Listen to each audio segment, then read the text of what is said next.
Well, welcome to our elements, where we explore in this series our imagination, the lost psychology of the imagination. This forming psychology, the psychology of formation, projective formation, we um, became very interested in a long time ago. If we follow this image that's on your computer screen at the moment, or your television screen, it says follow your imagination.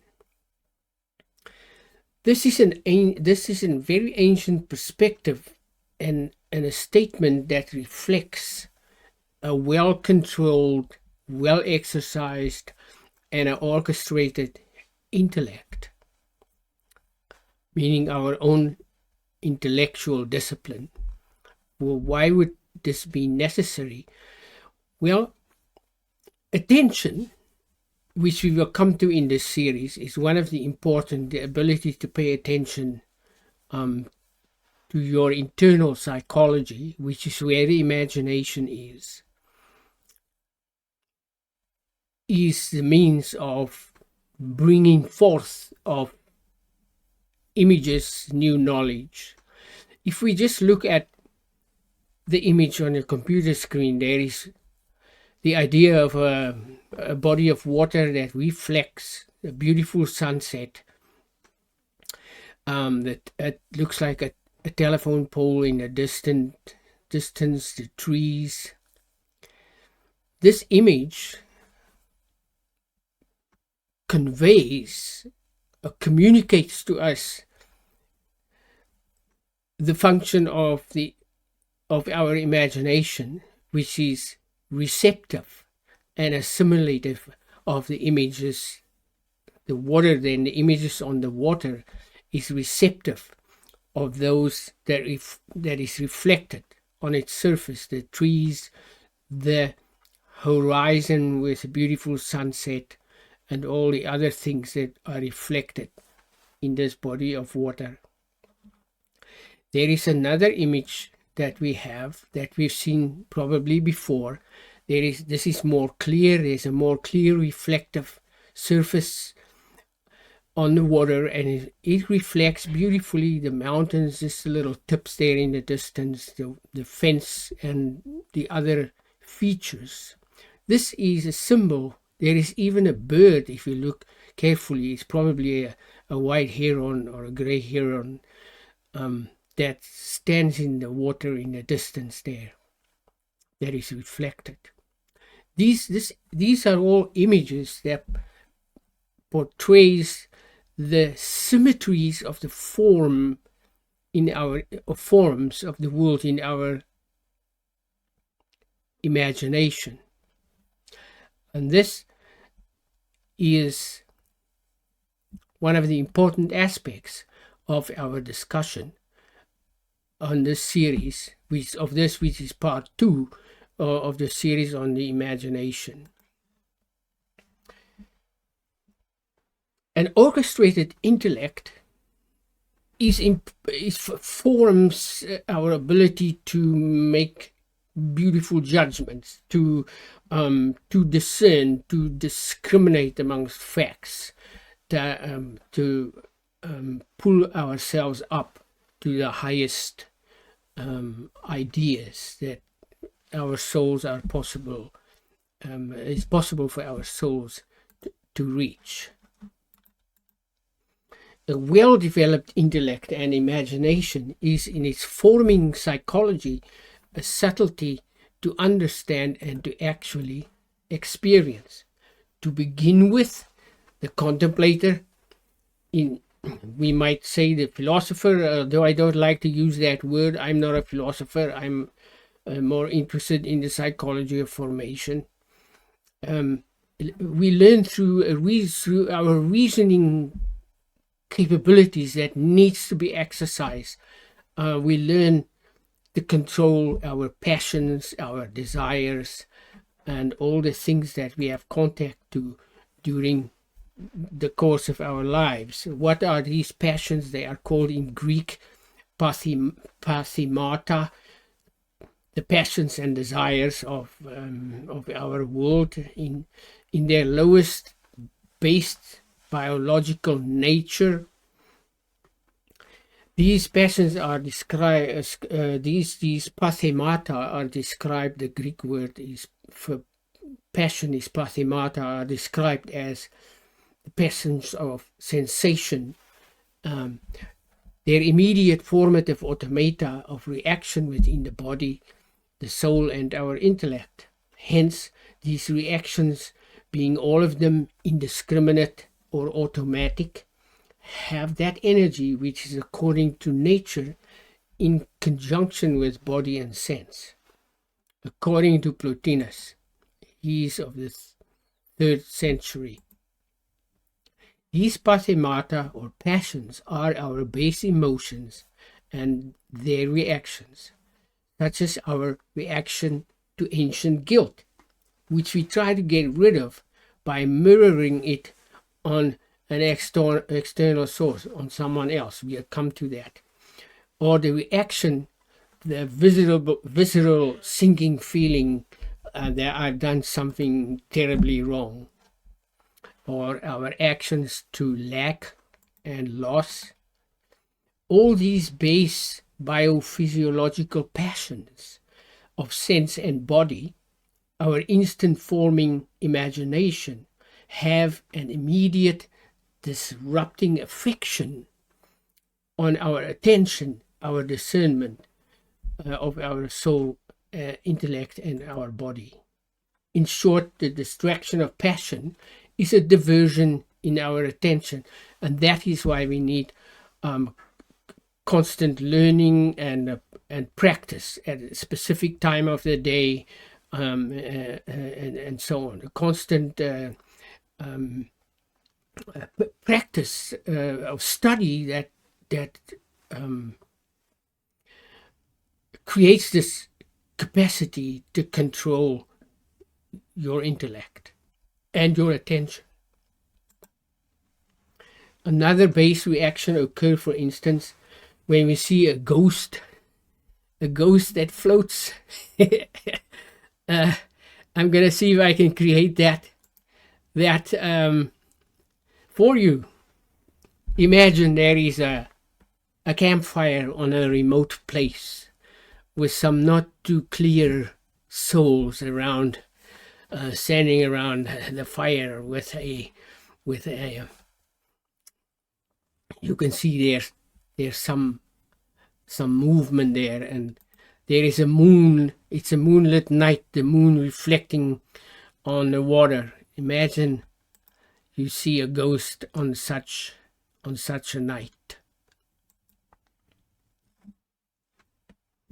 All kinds of things happen to one. You you feel that you want to run away when you encounter such a sinister moonlit night.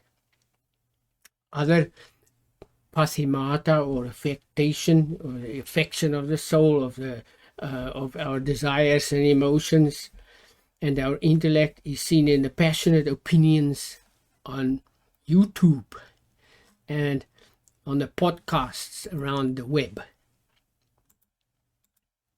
Indeed, it is no accident that we see terms that expresses astonishment, mind-blowing, extreme, mind-boggling, the weird, and the out there stuff. It grips our attention, it stirs our passions, and it gets clicks. Such passionate statements, however, would in itself be void of science. This is actually a very important matter that we are presented with here, because we have rather large companies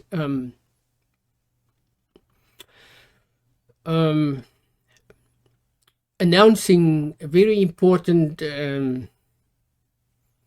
sciences on the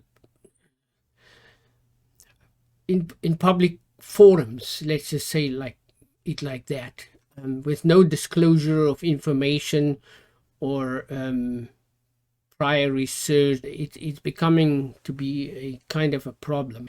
We would like to have access to all this information in order to come to informed conclusions.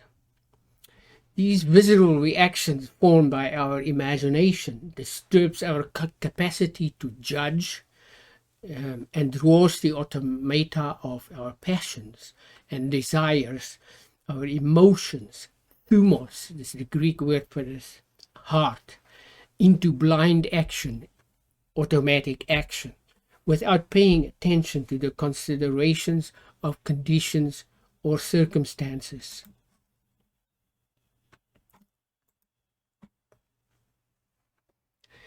Where else do we see these formative base phenomena pandering to the emotions at work?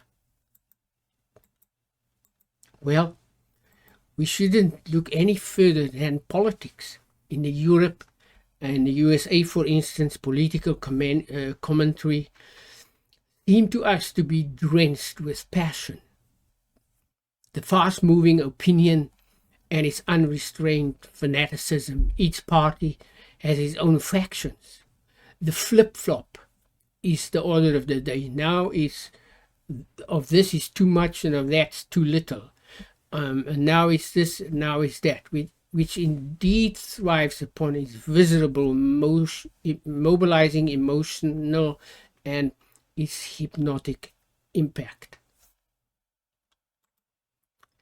These affections or pathemata are essentially at the very base of our psychological nature and are the lower aspects of a class of psychological formative images. That is to say, pathemata or passions are facets of the complexity of our natural receptive imagination. But there is more. Our rational or reasoning nature is situated above these base passions and desires. Hence, we should be capable of learning to assess, to correct, and to control our base passions and desires, such as, for instance, when we see that love is the healer of guilt. We may indeed say that sound governance and good stewardship, particularly of what is good to the soul and our base passion, do not create a happy citizenry for a country or within the soul. It appears to us indeed that lawmakers, that is, that self-benighted tribe of kings and queens, the public servants in the Eurozone and the USA, did not get this message in their learning institutions. A self-educated citizenry, you and I, and a healthy free inquiry and a free debate of contraries, of grappling with matters at hand, are necessary for the resolution of this kind of passionate hypnosis, drawn along by passion, and for the discrimination of what is good for oneself and others. Would one, for instance, do the utmost harm to another, that is to say, hate him or be angry with him as much as we can, if he knows that his action will procure for him the highest form of judgment for his soul as consequence? Perhaps we'll think twice about this statement. We add, in the idiom of the ancients, what is good for all signs is a well-practiced contemplative intellect and imagination. All of the above are recommendations of Socrates in antiquity and may be found as lessons in the Republic of Plato. May we not now sum with these ancient men that the base forming passions of our nature is neither science nor is it evidence of science in any age. But here is the thing. An important aspect of the purpose of internal contemplation over time is to learn to control our passions, those emotions that affects our attention, our intellect, and which so viscerally forms our world perspective. An ancient image of the soul, of the two horses and the carriage.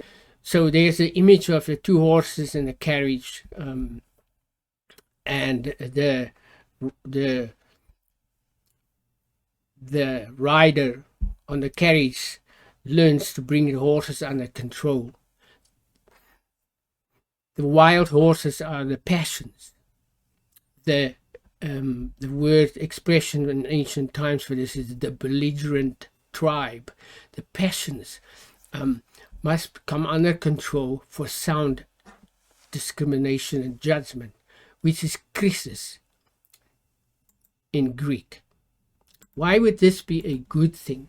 Because a well-considered discrimination is needed for discernment, scientific considerations, and for our imagination to bring forth new knowledge within the human soul. What is more, the higher intellectual principles of internally forming discrimination holds in its bosom very different and as yet an unexamined, forgotten psychology.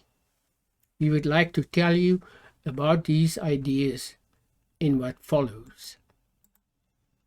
Our maxim, follow your imagination,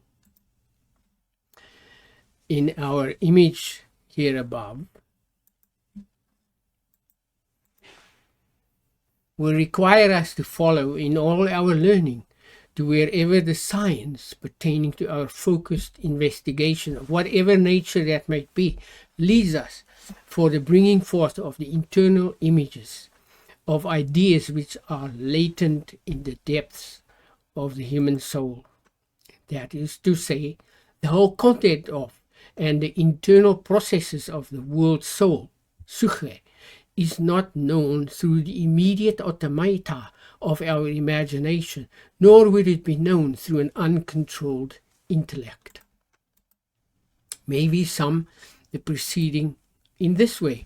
In its lowest designation of nature, the imagination forms the vegetative, that is the forces that are responsible for the growth of our bodies, the trees from a seed, the combustive, which is when we consume food, there's combustion occurring and so on. Those are the forces also that are responsible for decay over time, death and dying, and the generative forces, which is the forces that brings a new life into existence. With these forces and their complex myriads of forming processes, the imagination is at work. Yet still above these are the automata of passions, the pathimata, which we have just described, which passions are feelings of pain, pleasure, anger, guilt, greed, fear, loss, and lack. However, in its higher intellectual designation, we can see there is a content and there is a contonym. Well, you get the idea. There is a contonym from the most base pathimata, the forces of nature, vegetative, the combustive. Then above those are sitting guilt, fear, and such as when I see a ghost and I have to run, and so on. But there is also in the higher nature of the imagination, that forms a vital aspect of the interforming processes of all intellectual considerations over time. This is the essence of learning, is that there is formation in our intellect of our learning, all the internal processes of formation and unfolding of understanding in the cognition of the viewer.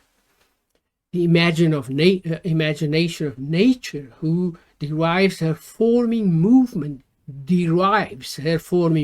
from world psyche, from psyche proper, or in the ancient idiom, intelligible life and wholeness, meaning immaterial life and wholeness, who is everywhere present, therefore forms the very essence around which the philosophical methods of inward-looking silence and contemplation through a higher order intellect revolve in antiquity and late antiquity. We are coming back to these ideas in this and future series.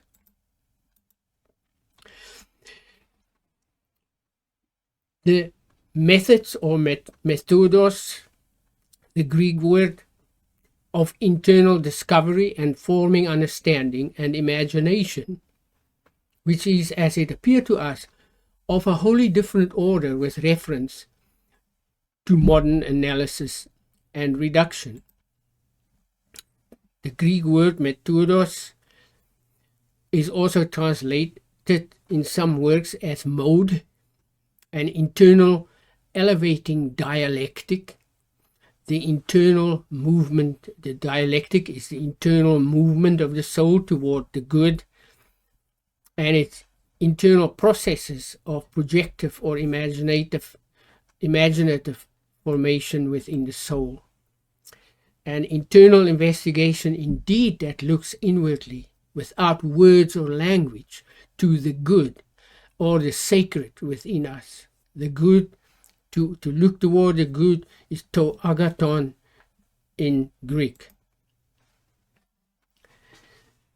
Looks toward unfolding those self-evident truths, the high ground of ancient philosophy, and its discernment in every new time.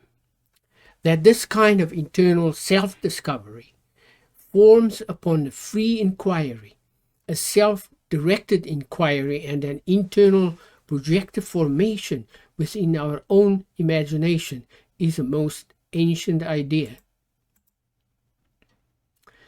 This perspective is described, for example, in the work of Proclus in 450 AD as an internal self-directed psychological process of thought through investigation and reasoning, an inner silent dialogue or logos formation, labor or a bringing forth over time and learning.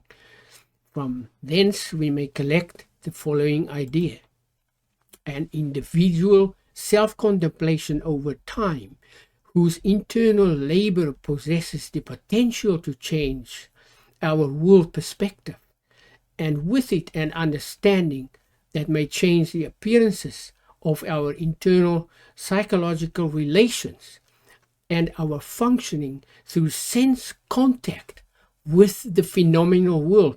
That's the world external to us. And sense contact is the first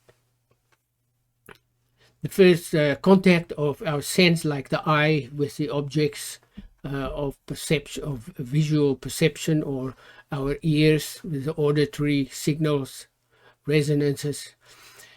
That's the first contact between sense and external object. And these appearances are forming in our brains, the whole of our complex unity. This inner potential of psychological forming movement internal to us is in every human being. All humans, each of us, as a complex unity of being, form an aspect of the super vast interconnected web of fields and resonance through whose living imagination the nurse, the divine, pure, the pure mother, bring forth all things. But we have to do the work. And this labor of internal attention is the essence of the lost psychology of the fantasy, spelled with a PH, or the imagination of nature. I spell it with a PH to distinguishing it from ordinary fantasies, which is spelled with an F. At the beginning of our part 1, we made the definition clear. How shall we now bring these ideas into our post-modern, fast-moving world? Or we treat of ideas that are supposed to be of a bygone era, and which are also have been along the way denied and rejected and misformed. In the first place, we indicated with this lost psychology of the imagination and the soul, world soul, Suche, that a sophisticated and advanced knowledge of internal projective psychological formation existed in the psychological system of contemplation in late antiquity, and yet far beyond. A knowledge indeed recognizing a living wholeness and living archetypes or principles, compared to the idea we have in postmodern psychology and its treatment of a dead world in which God has never been seen. Carl Jung. We have a statement actually in one of our other videos about this. In the second place, the viewer of this channel may be pleased to learn that the internal psychological forming processes of the soul and forming imagination that governs the perpetual genesis and destruction of the appearances of the whole world and of all of nature possesses depth, mythological, masculine and feminine fountains. Indeed, we may say that the psychological formation of the sensible or corporeal world and its perpetual mythical flowing movement over time is entirely a formation of the purity of the imagination of nature, the sacred mother. Here we think a short orientation towards this particular mythology is necessary in order for us to gain a perspective on what is to follow in the lost psychology of the imagination. Of Greek mythology, there appear to us to be two very different interpretations. Interestingly, each interpretation makes use of the same mythological images, which has Orpheus and Homer in common. However, their psychological, mythological orientation toward the world of Psyche or the soul appear to me to be very different. Particularly absent is the mythology of Homer's cave and the significance of its symbols, such as Circe, which means sense, which warrants a separate treatment. The first of these interpretations, which we term the usual interpretation of mythology, appear to be commensurate with the material view of the world of Heraclitus and Amasis, the Egyptian king, the pharaoh of 500 BC,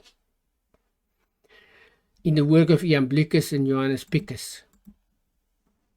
An interpretation that comes down to us apparently using the lineage of Abraxas of ancient Egypt, of Carl Jung, of Orpheus, Homer, and interpretations of the Greek pantheon of deities through Tertullian, 2nd century, I think, Herman later, then Freud picks it up, and then Jung and John Campbell.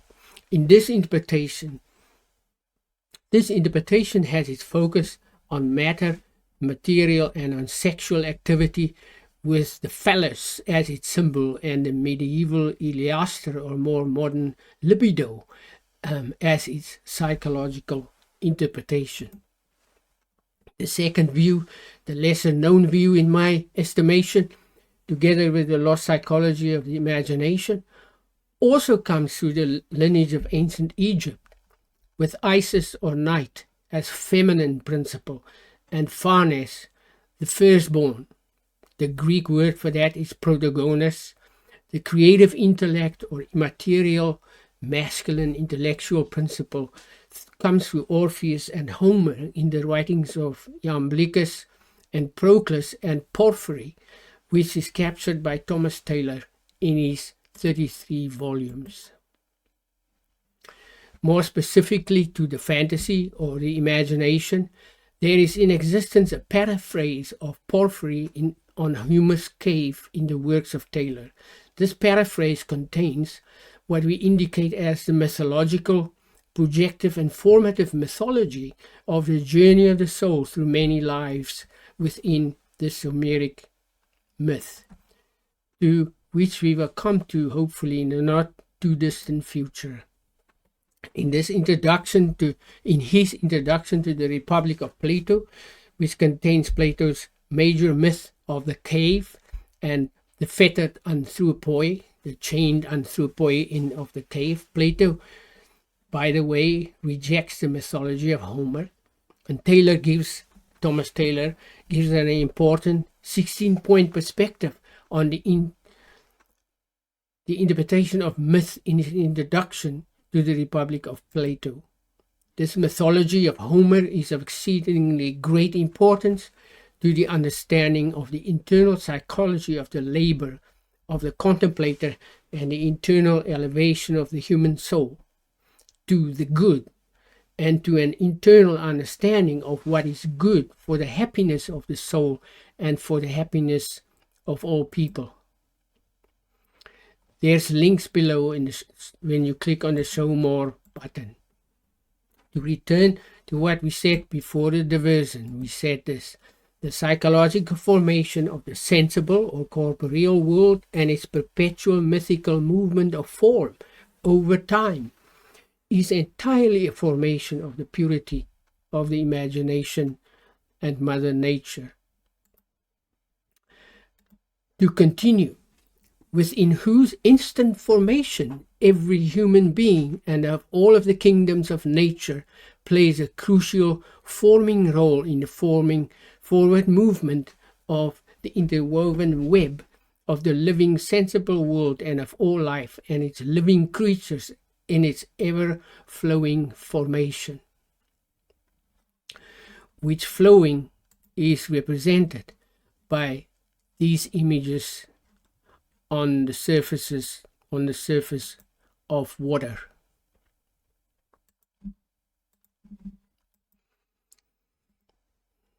Oops.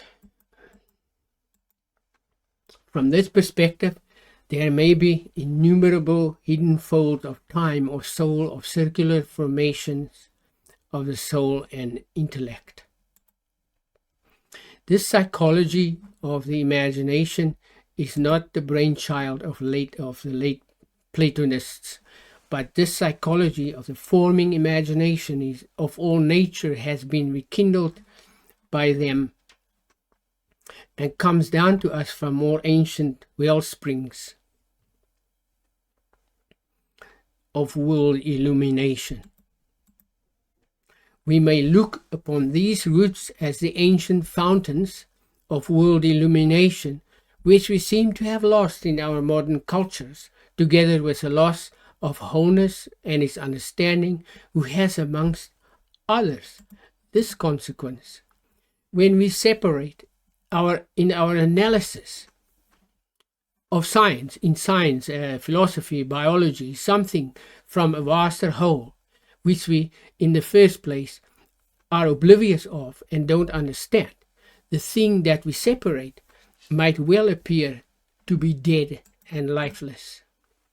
Fragmentation and the focus on the minutiae of pure matter, the idea that we can build a real picture of reality by examining its objective minutiae, is a characteristic of this loss of wholeness in our conjectures. Hence, this particular psychology of the imagination, who functions as a wholeness and a unity, is still in its infancy as far as our understanding of the brain, its two hemispheres, and the instantaneous psychological image formation and sense contact is concerned. A future investigation that may indeed bring us to new ideas, new interior bridges of unification, a higher knowledge and a greater understanding of the forming psychology within sense contact, the external world of figure and color in our own intellectual world. In our material world, under the moon, all life is forming imagination, borne along and brought forth through time, form, and a living earth. Hence, our souls, who are the paradigms or the exemplars of this deep formation, brought forth through soul and Mother Earth, bears the fullest of responsibility for our actions. What is it that we are responsible for as an outformed and ensouled humanity? Our looking, which appear to us to be a flawless, instantaneous forming, moving psychological world within our own frames of reference, governs our intuition and our judgment and our actions. But our imagination, receiving and assimilating of external sense contact, forms the ideas and the images and impressions within our intellect. But here is the thing. If we should now ask, what is reality? We must confess to the fullest of our capability that this question in real terms possesses only one very simple answer. We don't really know. And the degree of passion and conviction we hold does not make reality to be more plausible. But what is there that we may be able to observe about ourselves and the world? We hold through our sense contact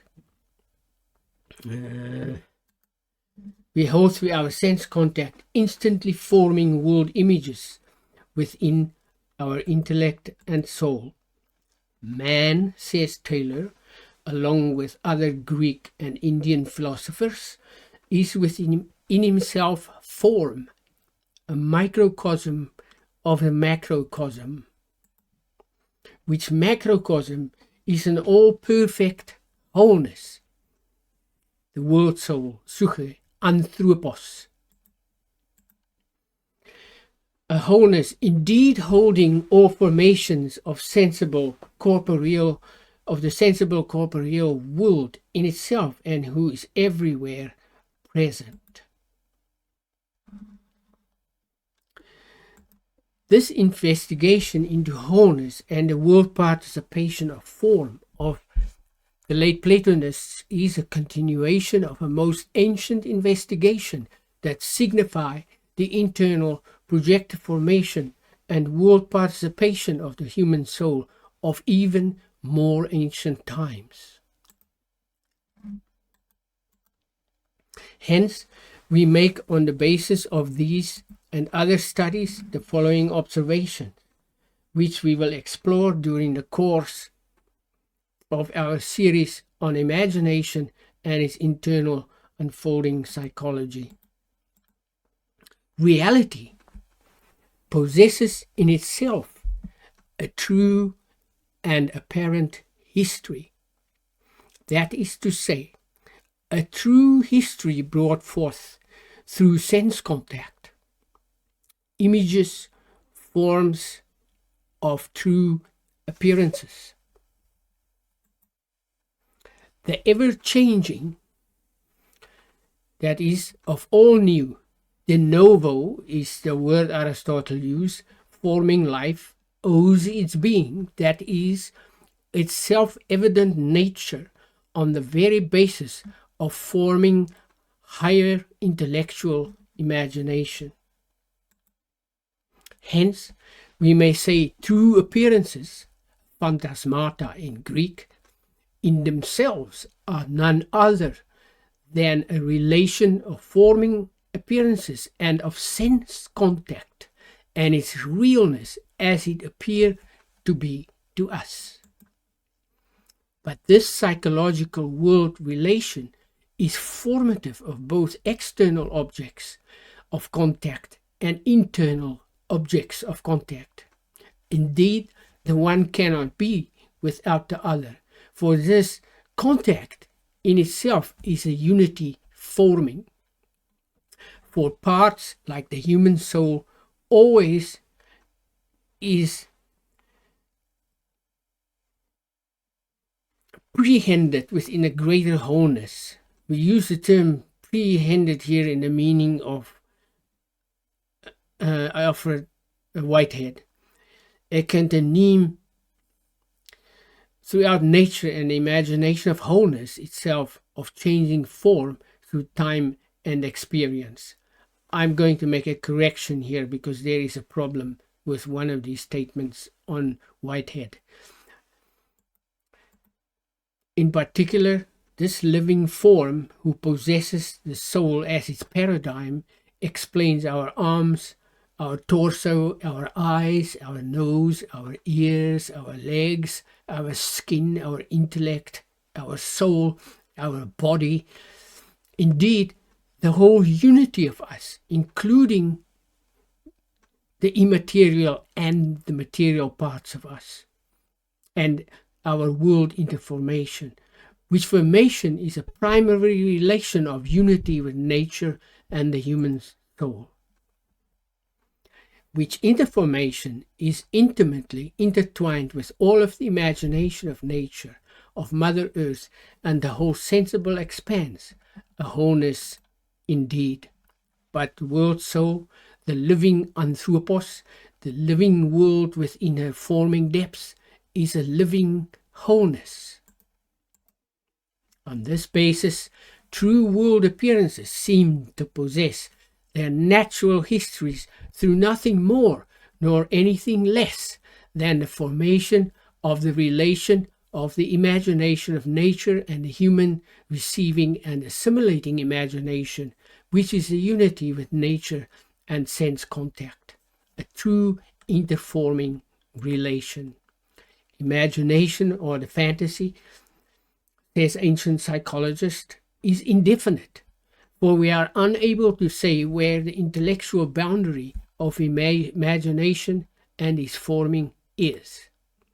Perhaps our earlier question now comes into play.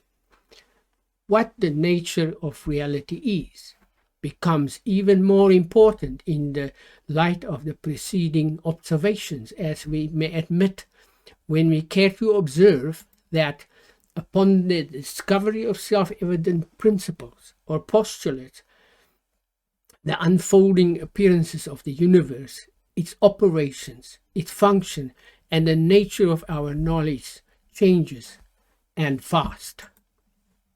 May we say that newly discovered principles seem to form new appearances of the operation of the world upon the maturation of prior principles of our knowledge. Hence it appears to us that we may say with somewhat of a greater degree of confidence, only somewhat, that histories possesses their apparent reality upon the very basis of the psychological formation of the imagination of nature. For with this we are a unity formed. May we say that newly discovered... there is a problem in this here. May we say that newly discovered principles seem to form new appearances of the operation of the world upon the maturation of prior principles of knowledge. But this psychological formation possesses in our world a compound complexity of psychological relation and internal processes of becoming. This relation with the phenomenal world and its formation in our world perspective is a relation of sense contact, and its interformation of instantly forming images through both external and internal world contact within the human intellect. Hence, this interprojective formation in our own intellect is forming upon the receiving and assimilation of imagination or the fantasy. Who shall deny, for example, that the whole new field of binary information, say of transistors and computation, beginning with Shannon information, have changed the whole appearances of the way our world works as compared to, say, Isaac Newton's world?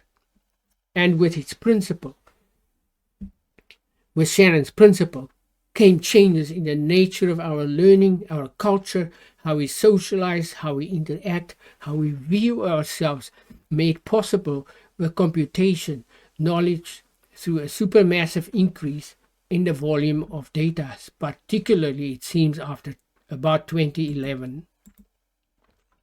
It seems truly to us that the appearances of a world experienced by every new generation is very different from what it was. And this world of information is fast changing. One has to update one's knowledge in this field continuously. We may indeed collect from the preceding that our psychological movement through long-range time appear, in a manner of speaking, as a psychological mirror reflection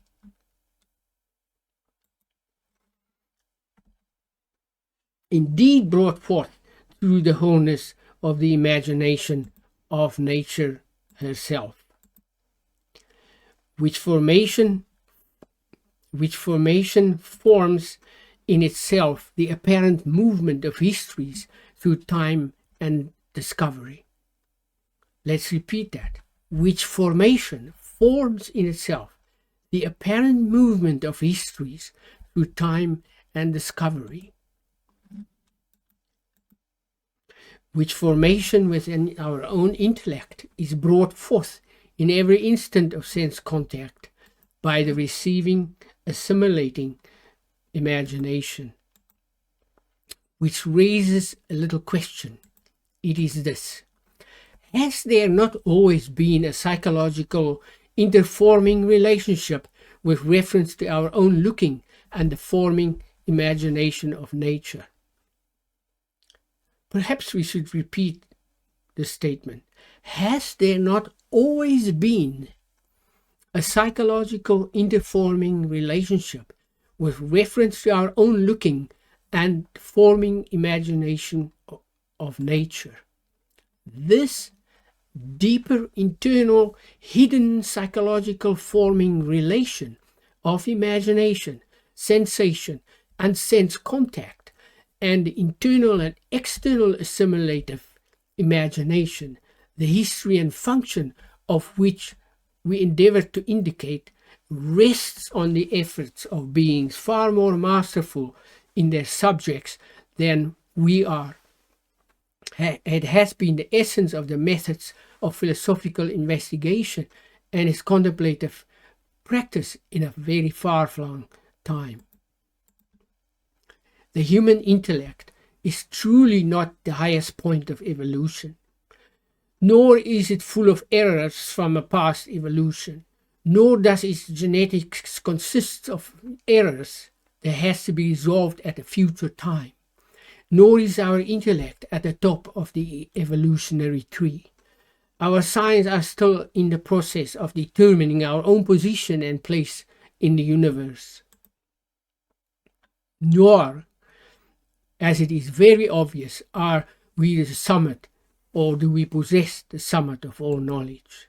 Indeed, these are psychological processes of the becoming and the advancing of the human soul, the existing on a continuum whose constituents are hidden from our frame of reference.